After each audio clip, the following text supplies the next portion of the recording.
Type number 5वां, universal day, अद्वितीय दिन। अद्वितीय दिन, अद्वितीय दिन हुए हम लोग क्या कह सकते हैं, कन्फर्म दिन या फिक्स डे, कुछ भी कह सकते हैं। इसका मतलब क्या है, अभी तक जो हम लोग सवाल लगा रहे थे उसमें क्या लिखा था, उसमें एक दिन का दिया रहता था और एक दिन का निकालना रहता था। अब देखिए इसके लिए एक कई तरीके हैं, हम आपको दो तरीका बता रहे हैं, जो आपको एग्जाम में समझ में आ जाएगा वो तरीका आपको लगाना है। एक तरीका कौन सा है, जैसे हम सवाल लिखते हैं पहले, जैसे हम आपसे कहें बताइए 26 जनवरी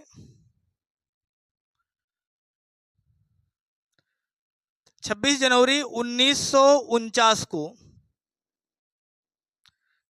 कौन सा दिन था। तो एक तरीका कौन सा है, एक तरीका जो अभी आप पढ़ चुके हैं, क्योंकि अब सवाल में कुछ दूसरा नहीं दिया होगा कि अभी तक क्या रहता था, एक दिया रहता था कि 15 मार्च 2018 को ये दिन है, तो आप इसका बताइए। अब क्या सीधा सीधा लिखा है।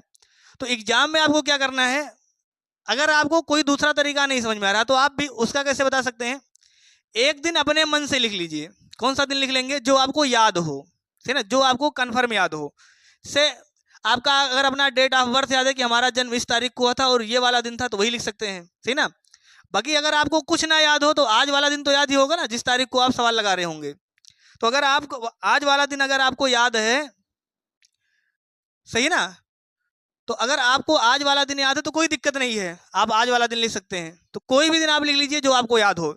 इससे हम लोगों को एक दिन याद है कि जब हमारा देश आजाद हुआ था, सही ना, या जब हम लोग पहला गणतंत्र दिवस कब मनाते हैं, तो हम लोग पहला गणतंत्र दिवस मनाते हैं 26 जनवरी 1950 को। और 26 जनवरी 1950 को कौन सा दिन था, ये हमको याद है, इसलिए हम उसी को मान सकते हैं। 26 जनवरी 1950 को कौन सा दिन था, गुरुवार यानी बृहस्पतिवार था, बृहस्पतिवार था। तो ये वाला मान के ये वाला निकाल सकते हैं, कन्फर्म आ जाएगा ना यहाँ से। तो एक तरीका तो ये वाला हो गया। दूसरा क्या हो सकता है, अगर किसी को ये वाला मान लीजिए नहीं याद है या कोई भी दूसरा दिन नहीं याद है, तो क्या कर सकता है, आज वाला ही दिन मान ले, और तो आज वाला ही दिन मान ले, और अगर आज वाला दिन मान लेगा, सही ना, तो आज वाला दिन मान के भी लगा सकता है। तो ये वाला टाइप हम लोग टाइप नंबर 4 में ही पढ़ चुके हैं, वहां से लगा लेंगे। हम आपको एक अलग तरीका बता रहे हैं जिसमें आपको थोड़ा सा फार्मूला याद करना पड़ेगा, क्लियर है ना। तो फार्मूला क्या लिखेंगे, सीधे सीधे हमने आपको अभी स्टार्टिंग में दिन का कोड बताया था, यानी हम लोग सीधे सीधे रिमाइंडर निकाल लेंगे, और रिमाइंडर निकालने के लिए यानी शेष निकाल लेंगे, सही ना, शेष निकाल लेंगे। फार्मूला क्या लिखेंगे, सबसे पहले आपको दिनांक लिखना पड़ेगा फार्मूला में, दिनांक। दिनांक के बाद क्या लिखेंगे, माह का कोड, माह का कोड, क्लियर है ना, माह का कोड।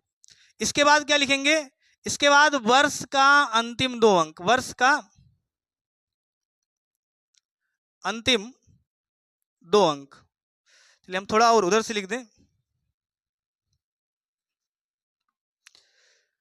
सबसे पहले हम लोग शेष कैसे निकालेंगे, शेष निकालने के लिए रिमाइंडर कैसे निकालेंगे, सबसे पहले हमको लिखना है दिनांक, दिनांक के बाद माह कोड, माह का कोड, माह के कोड के बाद क्या लिखेंगे, वर्ष का अंतिम 2 अंक, अंतिम 2 अंक, वर्ष का अंतिम 2 अंक। इसके बाद क्या लिखेंगे, पूर्णांक, पूर्णांक। इसके बाद क्या लिखेंगे, शताब्दी कोड, शताब्दी कोड। और इन सभी को जोड़ के 7 से भाग कर देंगे। अब 7 से भाग कर देंगे तो रिमाइंडर निकल के आएगा। रिमाइंडर क्या क्या आ सकता है, तो रिमाइंडर आपका या तो 0 आएगा, या तो 1 आएगा, या तो 2 आएगा, या तो 3 आएगा, या तो 4 आएगा, या तो 5 आएगा, या तो 6 आएगा, या तो 7 आएगा। ये रिमाइंडर आएगा ना। तो हमने स्टार्टिंग बताया था, अगर 0 आएगा तो कौन सा दिन मानेंगे, रविवार। 1 आएगा तो कौन सा दिन मानेंगे, सोमवार। 2 के लिए मंगलवार, मंगलवार। 3 के लिए बुधवार। 4 के लिए बृहस्पतिवार। 5 के लिए शुक्रवार। 6 के लिए शनिवार। और 7 के लिए 7 तक नहीं मानेंगे, सॉरी, हाँ, मतलब 0 से लेके 6 तक, है ना, क्योंकि 7 या 0 बराबर माना जाता है, क्योंकि 7 ही दिन होते हैं।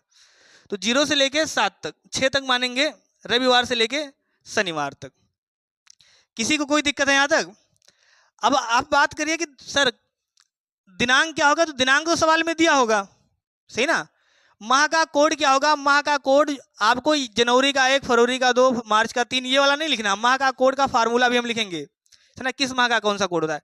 वर्ष का अंतिम 2 अंक, तो वर्ष का अंतिम 2 अंक क्लियर रहेगा, जो भी वर्ष दिया रहेगा उसका अंतिम 2 अंक लिख देना है। पूर्णांक क्या होता है, तो अगर हम केवल पूर्णांक की बात करें तो पूर्णांक क्या होता है, पूर्णांक का मतलब होता है सीधे सीधे जो वर्ष का अंतिम 2 अंक है, वर्ष का अंतिम 2 अंक है, इसी में 4 से भाग कर देना है, सही ना। और जो आपका बराबर उत्तर आएगा, भागफल आएगा, उसी को लिखना है, शेष से कोई मतलब नहीं है। पूर्णांक का मतलब पूरा पूरा अंक लिखना है, शेष नहीं लिखना है, ठीक है ना। दशमलव के बाद वाली संख्या नहीं लिखनी है। शताब्दी कोड, इसका भी अभी हम आपको कोड बता देते हैं। तो सभी लोग कापी में जनवरी से लेकर दिसंबर तक लिख लीजिए। जनवरी, फरवरी, मार्च, अप्रैल, मई, जून, जुलाई, अगस्त।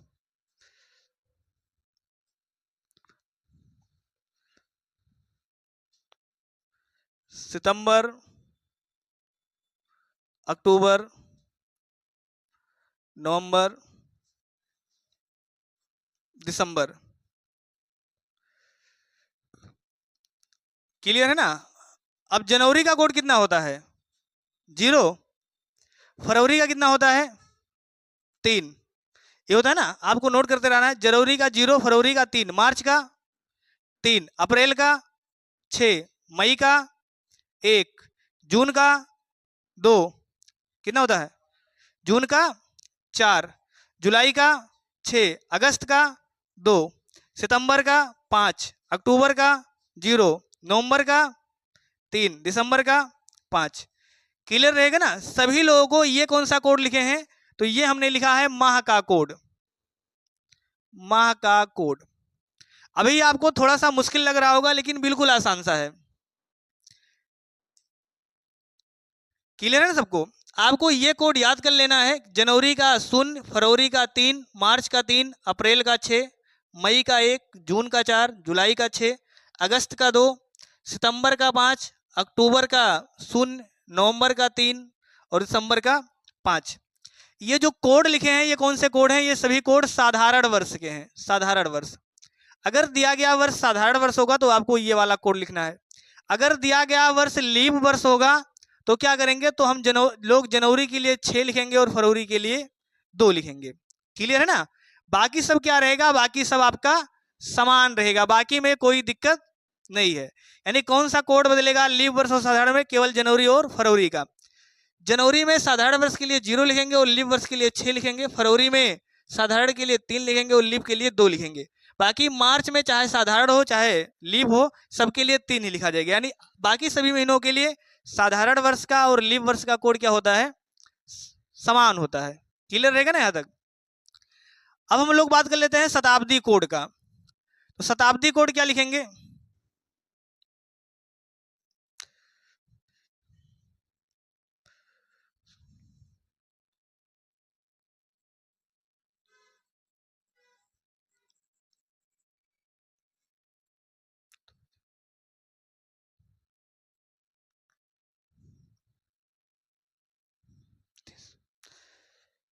अभी अगर शताब्दी कोड है तो मान लीजिए इसे 1900 शताब्दी है या 2300 शताब्दी, तो इसका कोड कितना रहेगा, 0। इसका कितना रहेगा, 2, इसका रहेगा 4 और इसका रहेगा 6। ये कौन सा है, शताब्दी कोड, शताब्दी कोड। यानी अगर 1900 का शताब्दी चल रहा है, 1900 से लेके 1901 से लेके से ना 1999 तक लिखा है, तो कौन सा कोड लगाएंगे, 0। 1800 का शताब्दी है तो कौन सा लगाएंगे, 2। 1700 का है तो 4 और 1600 का है तो 6, सही ना। ऐसे 2300 का है तो 0, 2200 का है तो 2, 2100 का है तो 4 और 2000 का है तो 6। याद करना बिल्कुल आसान है, 16, 17, 18, 19, 20, 21, 22, 23। आप लोग 2-4 सवाल प्रैक्टिस करेंगे, याद हो जाएगा। याद करना बहुत मुश्किल काम नहीं है, सही ना, क्योंकि अगर आपको कुछ बड़ा पाना है तो कुछ तो पढ़ना ही पड़ेगा ना। चलिए हम लोग सवाल लगाते हैं।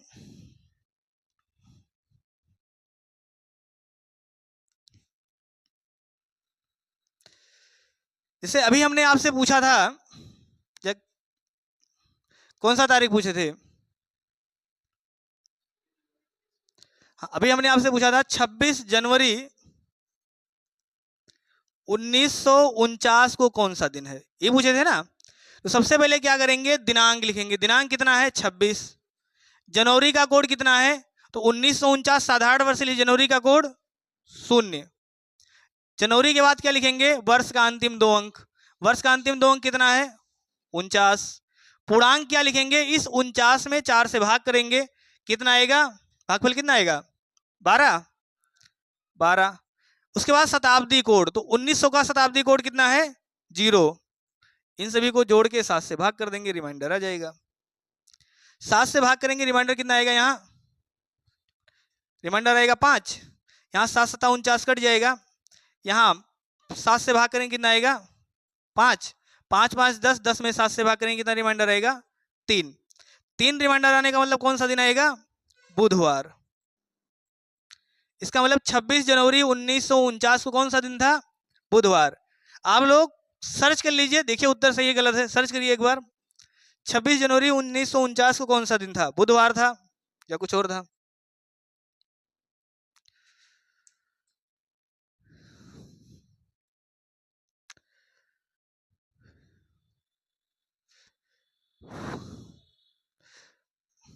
बुधवार ही है ना?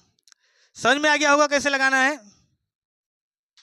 सबसे पहले दिनांक, फिर माह का कोड, फिर वर्ष का अंतिम 2 अंक, फिर पूर्णांक, उसके बाद शताब्दी कोड, और सभी को जोड़ के 7 से भाग कर देंगे, रिमाइंडर निकाल लेंगे।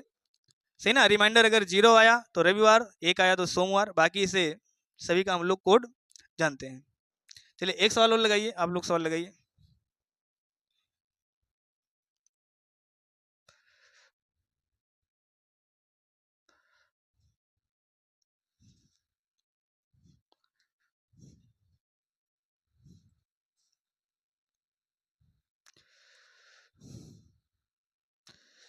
एक बताइए, 9 फरवरी 1996 को कौन सा दिन था? 9 फरवरी 1996 कौन सा दिन था?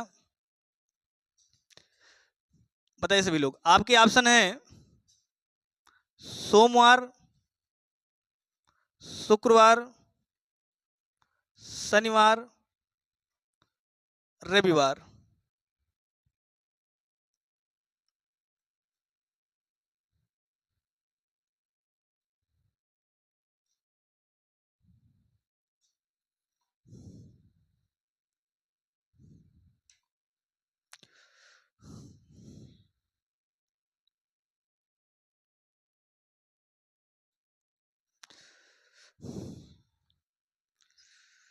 आ गया सबका?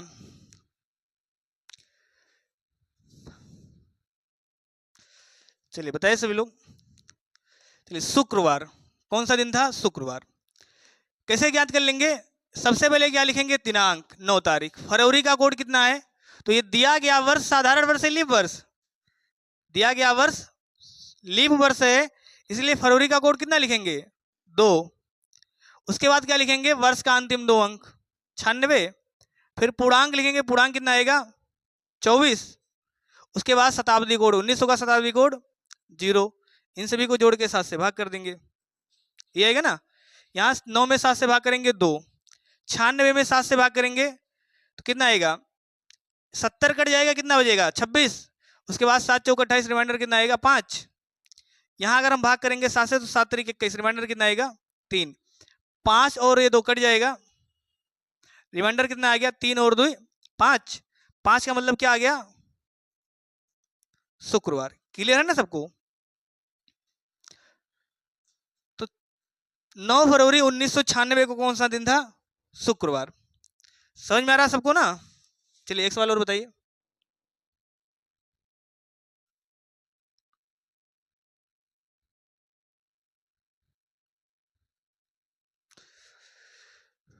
क्वेश्चन है 13 नवंबर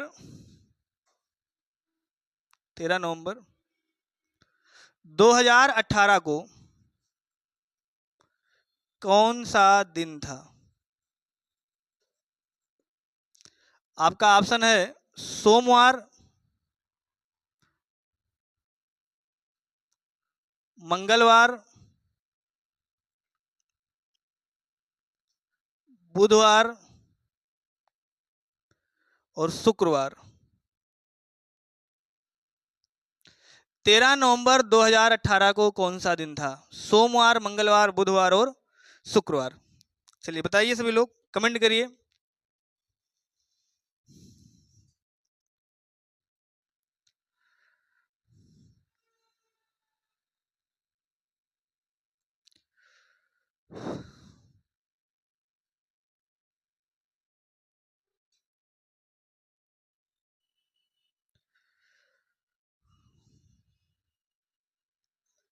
मंगलवार। चलिए सबसे पहले क्या लिखेंगे? दिनांक 13। उसके बाद क्या लिखेंगे? नवंबर का कोड। नवंबर का कोड कितना है? 3। वर्ष का अंतिम 2 अंक 18। इसके बाद क्या लिखेंगे? पूर्णांक। इसे ही 18 में 4 से भाग करेंगे, 4 चौक 16। इसके बाद क्या लिखेंगे? 2000 का कोड। 2000 का कोड कितना है? 6। 7 से भाग कर दीजिए, रिमाइंडर निकाल लीजिए। 7 से यहाँ भाग करेंगे, रिमाइंडर कितना आएगा? रिमाइंडर -1। 7 दूनी 14 है, -1 भी खा सकते हैं, या 6 कही है या -1। यहाँ 18 है तो यहाँ रिमाइंडर कितना आएगा? 7 दूनी 14, यहाँ आएगा 4। क्लियर है ना? यहाँ रिमाइंडर कितना आएगा? तो यहाँ 6 है, तो अगर इसको हम जोड़े पूरा तो कितना आएगा? 6 4 10, या 4 3 7 कट जाएगा। 6 4 10, 10 में से 1 घटाएंगे 9, और 9 में अगर 7 से भाग करेंगे, रिमाइंडर कितना आएगा? 2। और 2 का मतलब क्या होता है? मंगलवार। किसी को डाउट है यहां तक? बता लेंगे ना सब लोग? चलिए अब इसके आगे हम लोग अगले क्लास में पढ़ेंगे, सही ना? अब कल से हम लोग क्या पढ़ेंगे? विविध प्रकार के प्रश्न। और ऐसा नहीं कि विविध प्रकार के प्रश्न एग्जामों में नहीं आते, विविध प्रकार के प्रश्न भी एग्जामों में बहुत ज़्यादा देखने को मिलते हैं। अभी यूपीएसआई की वैकेंसी आई है ना, अगर आप पिछले वैकेंसी की बात करिए तो हर एक पेपर में, यूपीएसआई के पेपर में 2 से 3 सवाल कैलेंडर के आपको देखने को मिलेंगे। कोई भी पेपर सेट उठा लीजिए प्रीवियस ईयर का, 2 से 3 सवाल कैलेंडर का देखने को मिलता ही मिलता है, सही ना? तो आप इस चैप्टर को बाई कार्ड नहीं कर सकते, और ये एक ऐसा चैप्टर है जो जिसमें नंबर के गलत होने का चांस भी कम ही रहता है, सवाल के गलत होने का चांस भी कम ही रहता है।